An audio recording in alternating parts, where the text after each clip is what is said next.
नमस्कार दोस्तों, स्वागत है आपका आज की बेहद बड़ी और ज़रूरी खबरों में। लेकिन खबर में आगे बढ़ने से पहले अगर आप भी गरीबों की मदद में उतरी कांग्रेस पार्टी का समर्थन करते हैं तो आप अभी इस वीडियो को लाइक कीजिए और इस लाल बटन को दबाकर चैनल को फ्री में सब्सक्राइब करके घंटी बजाइए और कमेंट में लिखें जय हिंद। रुख करते हैं पहले खबर की तरफ। बिहार में राजद की सरकार बनी तो जनता के साथ आर्थिक न्याय होगा, बेरोजगारों को नौकरी मिलेगी, तेजस्वी। जी हां दोस्तों, नेता प्रतिपक्ष तेजस्वी प्रसाद यादव ने कहा कि लालू प्रसाद ने सामाजिक न्याय का नारा दिया और राज्य में उसे लागू भी किया। मैं वचन देता हूं, मेरी सरकार बनी तो बिहार की जनता के साथ आर्थिक न्याय करूंगा, बेरोजगारों को नौकरी मिलेगी और नए कल कारखाने खुलेंगे। नेता प्रतिपक्ष गुरुवार को पार्टी कार्यालय में अनुसूचित जाति जनजाति प्रकोष्ठ की बैठक में बोल रहे थे। अध्यक्षता संगठन के प्रदेश अध्यक्ष अनिल कुमार साधु ने की। तेजस्वी ने कहा कि सामाजिक न्याय के साथ आर्थिक न्याय भी अब समय की मांग है। आज सरकार आरक्षण को खत्म करने पर तुली है, लेकिन सरकार की मंशा राजद कभी पूरी नहीं होने देगा। हमने संविधान की 9वीं अनुसूची में इसके प्रावधानों को शामिल करने की मांग की है। उससे कोई सरकार आरक्षण की व्यवस्था से छेड़छाड़ नहीं कर सकेगी।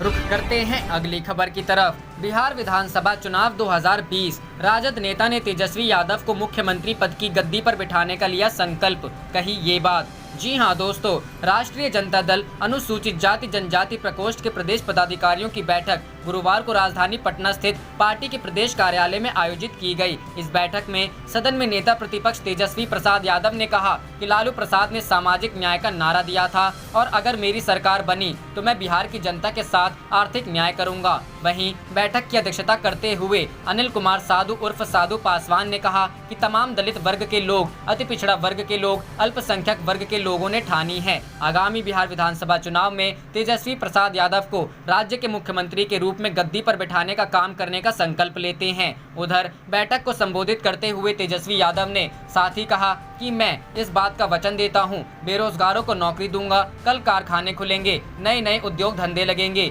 मेरी सरकार अगर बनती है तो सामाजिक न्याय के साथ आर्थिक न्याय भी करूंगा। वहीं इस अवसर पर संबोधित करने वाले लोगों में राष्ट्रीय जनता दल के प्रदेश अध्यक्ष जगदानंद सिंह, विधानसभा के पूर्व अध्यक्ष उदय नारायण चौधरी, पूर्व मंत्री शिवचंद्र राम, अत्यंत पिछड़ा प्रकोष्ठ के प्रदेश अध्यक्ष रामबली चंद्रवंशी, राजद के प्रदेश महासचिव भाई अरुण कुमार ने भी संबोधित किया। इससे पहले बिहार विधानसभा में प्रतिपक्ष के नेता तेजस्वी प्रसाद यादव ने पेट्रोल, डीजल और रसोई गैस की बढ़ती कीमतों के विरोध में गुरुवार को साइकिल पर सवार होकर मार्च किया और रस्सी से ट्रैक्टर खींचा। पटना के 10 सर्कुलर रोड स्थित अपनी माता और पूर्व मुख्यमंत्री राबड़ी देवी के आवास से अपने बड़े भाई और विधायक तेज प्रताप यादव और सैकड़ों समर्थकों के साथ साइकिल पर सवार होकर डाक बंगला चौराहा पहुंचे तेजस्वी ने पेट्रोल, डीजल और रसोई गैस की बढ़ती कीमतों के विरोध में रस्सी से ट्रैक्टर खींचा। इस दौरान तेजस्वी ने आरोप लगाया कि एनडीए में शामिल भाजपा और जेडीयू की एकमात्र चिंता आगामी बिहार विधानसभा चुनाव और सत्ता है। उन्होंने कहा, ट्रैक्टर किसान की पहचान है। ईंधन की कीमतों में बढ़ोतरी से हर कोई बुरी तरह प्रभावित होता है, लेकिन किसान सबसे ज्यादा प्रभावित होते हैं। अगर हम डीजल के लिए भुगतान नहीं कर सकते हैं तो हम ट्रैक्टर के साथ क्या करेंगे। हम आज सभी मोर्चों पर बुरी तरह से विफल रही केंद्र और राज्य सरकार के खिलाफ प्रतीकात्मक रूप से विरोध कर रहे हैं। रुख करते हैं अगली खबर की तरफ। बिहार के 18 जिलों में मौसम विभाग का अलर्ट, अगले 72 घंटों में भारी से अत्यंत भारी बारिश की चेतावनी। जी हां दोस्तों, मौसम विभाग ने मौसम की वर्तमान गतिविधि और संख्यात्मक मौसम मॉडल के आकलन के अनुसार सूबे के अधिकतर इलाकों में अगले 72 घंटों के दौरान भारी से अत्यंत भारी वर्षपात और वज्रपात की संभावना जताई है। इस दौरान जान माल की हानि होने की आशंका जताई है। साथ ही कहा है कि निचले स्थानों में जल जमाव, यातायात में बाधा, बिजली सेवा में बाधा, नदी के जलस्तर में बढ़ोतरी होने की संभावना है। साथ ही मौसम विभाग ने अगले 72 घंटों के लिए बिहार के 18 जिलों में अलर्ट जारी किया है। मौसम विभाग ने कहा है कि इसका मुख्य प्रभाव नेपाल के तराई से सटे क्षेत्र, उत्तर और मध्य बिहार के निम्न जिलों जैसे पश्चिमी चंपारण, पूर्वी चंपारण, गोपालगंज, सिवान, शिवहर, सीतामढ़ी, दरभंगा, मुजफ्फरपुर, समस्तीपुर, सारण, मधुबनी, सुपौल, अररिया, सहरसा, मधेपुरा, पूर्णिया, किशनगंज और कटिहार में रहने की संभावना है। मौसम विभाग ने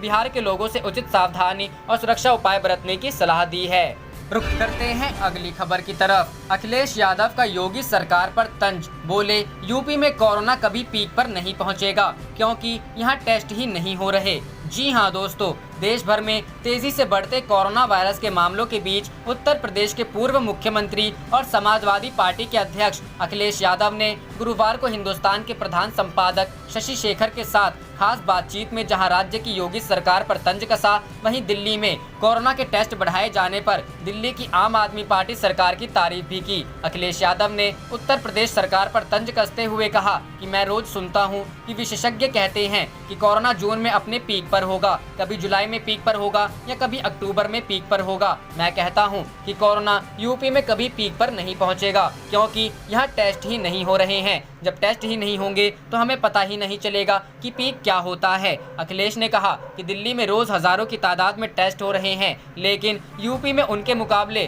टेस्ट की संख्या काफी कम है। उन्होंने कहा कि इतने दिन बाद आज भी उत्तर प्रदेश की स्वास्थ्य व्यवस्था काफी लचर है। सरकार अपनी नाकामी छुपाने के लिए टेस्ट ही नहीं कर रही है। उन्होंने कहा स्वास्थ्य व्यवस्था के क्षेत्र में उत्तर प्रदेश की सरकार एकदम फेल हो गई है। राज्य सरकार प्राइवेट संस्थानों के इंतजामों के दावे को अपना बता रही है, लेकिन सरकारी संस्थानों में इंतजाम सुधारने पर कोई ध्यान नहीं दे रहा है। रुख करते हैं अगली खबर की तरफ। राहुल गांधी को अब पार्टी अध्यक्ष की जिम्मेदारी लेनी चाहिए, पायलट। जी हां दोस्तों, राजस्थान के उप मुख्यमंत्री एवं प्रदेश कांग्रेस कमेटी के अध्यक्ष सचिन पायलट ने बृहस्पतिवार को कहा कि पार्टी के वरिष्ठ नेता राहुल गांधी को अब पार्टी अध्यक्ष की जिम्मेदारी लेनी चाहिए। गांधी को फिर कांग्रेस अध्यक्ष बनाए जाने की मांग पर उन्होंने यहां संवाददाताओं से कहा, इसको लेकर प्रदेश कांग्रेस कमेटी ने प्रस्ताव पारित किया हुआ है। हम सबकी मांग है राहुल गांधी पुनः जिम्मेदारी संभाले। चीन के साथ गतिरोध को लेकर केंद्र की मोदी सरकार पर निशाना साधते हुए पायलट ने कहा, केंद्र की तरफ से अभी चीन मामले पर कोई स्पष्टीकरण नहीं आया है। देश जानना चाहता है कि गलवान घाटी में हमारे 20 जवान क्यों शहीद हुए। उन्होंने बताया कि लद्दाख की गलवान घाटी में शहीद हुए देश के वीर सैनिकों को श्रद्धांजलि देने के वास्ते प्रदेश कांग्रेस कमेटी द्वारा शुक्रवार को प्रदेश भर में जिला एवं ब्लॉक स्तर पर शहीदों को सलाम दिवस आयोजित किया जाएगा। उन्होंने बताया कि इसके तहत कांग्रेस कार्यकर्ता सुबह 11 बजे से दोपहर 12 बजे तक अपने अपने क्षेत्र में स्थित शहीद स्मारक या महात्मा गांधी की प्रतिमा या स्वतंत्रता सेनानियों से संबंधित स्थल पर बैठकर शहीदों को श्रद्धांजलि अर्पित करेंगे। पेट्रोल एवं डीजल के बढ़ते दामों पर पायलट ने कहा, कोरोना वायरस संक्रमण के कारण हम पहले ही आर्थिक मंदी से जूझ रहे हैं। जब दुनिया भर में कच्चे तेल की कीमत घट रही है, तब केंद्र सरकार कीमत बढ़ाकर जनता की कमर तोड़ने का काम कर रही है। उन्होंने कहा, देश में लगातार पेट्रोल डीजल के दाम बढ़ने से जनता में आक्रोश है। इसे लेकर कांग्रेस 29 जून को जिला स्तर पर प्रदर्शन कर राष्ट्रपति के नाम ज्ञापन सौंपेगी। हिंडौन से कांग्रेस के विधायक भरोसी लाल पर गोलीबारी के प्रयास की घटना पर पायलट ने कहा कि उनकी कल विधायक से बात हुई है और पुलिस ने आरोपी को गिरफ्तार भी किया है। उन्होंने कहा कि किसी भी जनप्रतिनिधि के साथ ऐसी घटना होना चिंता का विषय है। रुख करते हैं अगली खबर की तरफ। तेल के बढ़ते दामों पर बोली प्रियंका, संकट के समय भी जनता की जेब काटने में लगी है बीजेपी सरकार। जी हां दोस्तों, कोरोना महामारी के बीच देश में पेट्रोल डीजल के दामों में बढ़ोतरी का सिलसिला 19वें दिन भी जारी है। इसी कड़ी में कांग्रेस महासचिव प्रियंका गांधी वाड्रा ने आरोप लगाया कि संकट के समय भी बीजेपी सरकार जनता की जेब काटने में लगी है। पब्लिक की जेब काटने में सरकार की रुचि। उन्होंने ट्वीट किया, आज पूरे उत्तर प्रदेश में कांग्रेस पार्टी ने जोरदार प्रदर्शन किया। जनता इस लूट को बर्दाश्त करने के लिए तैयार नहीं है। प्रियंका गांधी ने आरोप लगाया, आज 19वें दिन लगातार भाजपा सरकार ने डीजल पेट्रोल की कीमतें बढ़ाकर ये बात साफ कर दी है कि भाजपा को इस संकट के समय भी पब्लिक की जेब काटने में ज्यादा रुचि है। प्रियंका गांधी का केंद्र पर हमला। कांग्रेस महासचिव ने दावा किया कि इस संकट के समय केंद्र सरकार ने जनता की जेब काटने का इतिहास रचा है। डीजल की कीमत पेट्रोल की कीमत को पार कर चुकी है, जबकि दुनिया भर में कच्चे तेल के दाम में भारी गिरावट है। उन्होंने सवाल किया, महामारी से पैदा हुई आर्थिक तबाही में भी जनता को क्यों परेशान किया जा रहा है। दिल्ली में डीजल 80 रुपए प्रति लीटर के पार। राष्ट्रीय राजधानी दिल्ली में डीजल के दाम 80 रुपए प्रति लीटर को पार कर गए हैं। पहली बार डीजल 80 रुपए प्रति लीटर के पार हुआ है। पेट्रोलियम विपणन कंपनियों ने गुरुवार को डीजल की कीमतों में 14 पैसे प्रति लीटर की बढ़ोतरी की। डीजल कीमतों में लगातार 19वें दिन बढ़ोतरी की गई है। इस तरह 19 दिन में डीजल 10.63 रुपए प्रति लीटर महंगा हो चुका है। इसी तरह पेट्रोल के दाम 16 पैसे प्रति लीटर बढ़ाए गए हैं। हालांकि बुधवार को पेट्रोल कीमतों में वृद्धि नहीं हुई थी। इस तरह 3 सप्ताह से भी कम समय में पेट्रोल 8.66 रुपए प्रति लीटर महंगा हो चुका है। रुख करते हैं अगली खबर की तरफ। सरकार की नीयत में नहीं है नौजवानों को नौकरी देना, अखिलेश यादव। जी हां दोस्तों, पूर्व मुख्यमंत्री और समाजवादी पार्टी के अध्यक्ष अखिलेश यादव ने गुरुवार को हिंदुस्तान के प्रधान संपादक शशि शेखर के साथ खास बातचीत के दौरान यूपी सरकार पर जमकर हमला बोला। अखिलेश यादव ने कहा कि सरकार की नीयत में नहीं है नौजवानों को नौकरी देना। अखिलेश ने कहा कि पशुधन विभाग का बहुत बड़ा मामला यूपी सचिवालय में चल रहा था। फर्जीवाड़ा वह भी सचिवालय में। सरकार इस बात को नहीं जानेगी तो कौन जानेगा। अखिलेश ने कहा कि 69,000 शिक्षक सचिवालय का मामला पहले का है। किसी को फंसना है तो आजम खान उदाहरण है। उन पर कैसे कैसे मुकदमे लगा दिए और अपने ऊपर लगे मुकदमे वापस ले लिए, कौन नहीं जानता है। पत्रकारों पर झूठे मुकदमे लगे, किसी ने दाल में पानी बता दिए तो जेल भेज दिया गया, कई पत्रकार जेल भेज दिए गए। अध्यापकों के मामले में तो आदेश हुआ है। उनका कहना है कि हमें लोक सेवा आयोग का बैकलॉग खत्म किया है, पारदर्शिता लाई है। आप क्या कहेंगे? अखिलेश ने कहा कि 69,000 शिक्षकों वाले मामले में बहुत उलझने हैं। कोर्ट के आदेश, जांच चल रही है, पेपर आउट हुए हैं। आरक्षण को लेकर सवाल है, इसे इतना उलझा दिया है कि लोगों को आसानी से नौकरी नहीं मिलेगी। एसटीएफ पेपर आउट की जांच कर रही है। एसटीएफ सरकार की है। हाई कोर्ट, सुप्रीम कोर्ट इन बातों को भी देखेगा। कई जगह एक परिवार के 3 लोग टॉपर हैं, ये जांचकर्ता बता रहे हैं। बहुत सारी और नौकरियां फंसी हुई हैं। सरकार ने कहा है कि हम मेरिट के आधार पर नियुक्ति करेंगे। अभी बहुत सारी चीजें होंगी। पेपर आउट, पेपर सॉल्व करने की बात हुई थी, कोई इन्हें भी तो देखेगी।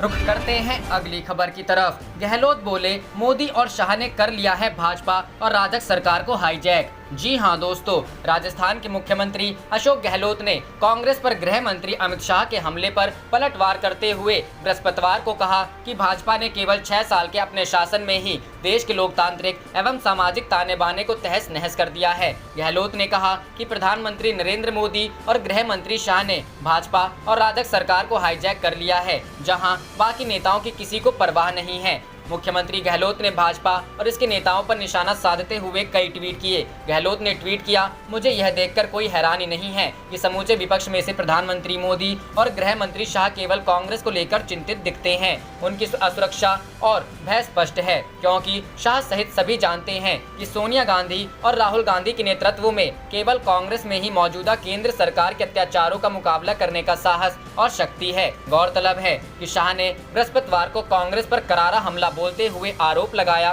कि एक परिवार के हित दलीय एवं राष्ट्रीय हितों पर हावी हो गए हैं। उन्होंने साथ ही सवाल किया कि आपातकाल की मानसिकता क्यों आज भी कांग्रेस में विद्यमान है। गहलोत ने कहा, यह कोई छुपी बात नहीं है कि पिछले 3 दशकों में गांधी परिवार के किसी भी सदस्य ने सरकार में कोई पद नहीं लिया है। उन्होंने हमेशा मेरे जैसे कांग्रेस पार्टी के कार्यकर्ता और जमीन कार्यकर्ता को प्रोत्साहित और सशक्त किया है, और अगर हम सभी जनता से कटे हुए हैं तो शाह को इसकी इतनी चिंता क्यों है।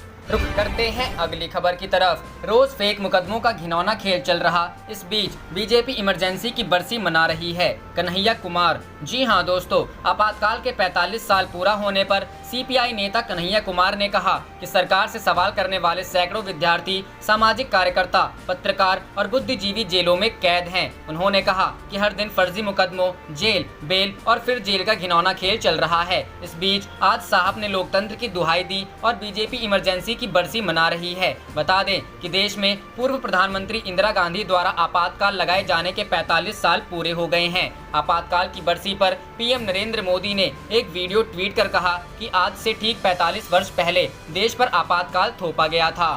रुख करते हैं अगली खबर की तरफ। हॉटस्पॉट्स में सीमित लॉकडाउन पर हो विचार, कम से कम 1 साल तक सोशल डिस्टेंसिंग, मास्क पहनने की जरूरत। एम्स निदेशक। जी हां दोस्तों, अखिल भारतीय आयुर्विज्ञान संस्थान के निदेशक रणदीप गुलेरिया को लगता है कि भारत कोविड महामारी की दूसरी लहर के लिए संवेदनशील है। वह कहते हैं कि हॉटस्पॉट में सीमित लॉकडाउन पर विचार करना चाहिए। गुलेरिया ने INS के साथ एक विशेष बातचीत में कहा कि कोविड मामलों की लहर जुलाई के अंत तक या अगस्त की शुरुआत तक मंद हो सकती है, यानी कि लगातार ऊपर जा ग्राफ थम सकता है। उन्होंने इटली और स्पेन जैसे यूरोपीय देशों के साथ भारत की तुलना नहीं करने का आग्रह किया। उन्होंने कहा कि 10 प्रमुख शहरों पर ध्यान केंद्रित किया जाना चाहिए जो कि मामलों की वृद्धि में बड़े पैमाने पर योगदान दे रहे हैं। एम्स निदेशक ने कहा, लोगों को कम से कम 1 साल के लिए सोशल डिस्टेंसिंग, मास्क पहनने जैसी अन्य सावधानियों का पालन करना जारी रखना चाहिए। भारत ने पिछले 24 घंटे में 17,000 मामले दर्ज किए और केवल 5 महीनों में 4.7 लाख के आंकड़े को पार कर गया है।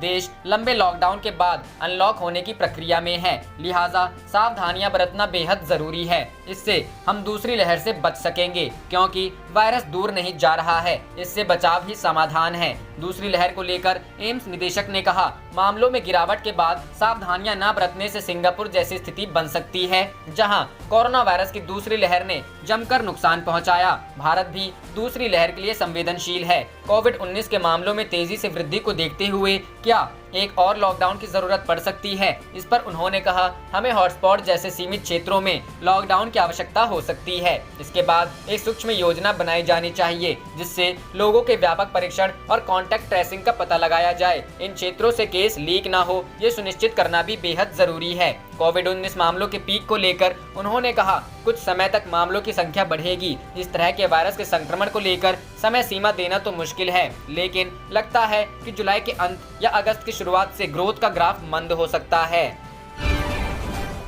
आप देख रहे थे आपका अपना चैनल जय हिंद जय भारत।